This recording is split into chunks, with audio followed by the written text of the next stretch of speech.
What would you think the most important service, preventative maintenance service, someone could do this time of the year? Coolant flush, without a doubt. Make sure we get new antifreeze in the system. That way you're not getting freeze points that are below a certain threshold, and make sure that your car is running at optimal temperature all throughout the winter. Wow. You could represent like an antifreeze company, I feel like, with that pitch. So antifreeze. I kinda do. What about tires? Tires, absolutely important. Important for stopping distance and traction in the snow and otherwise unfavorable conditions that we're going to face here in Kansas City, Todd. Cool. Anything else? When it's cold. Is it true you have to let the air out of your tires and put in winter air?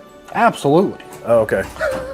I've heard that before. You can also take some screws and stud your tires. Yeah? Just kind of screw them right in there into the tread pattern. Okay. Get yourself some studded tires. So Extra remember, traction. antifreeze,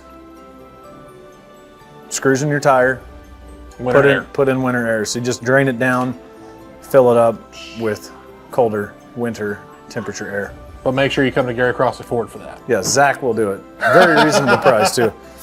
Yep. Okay, well, we're gonna keep going.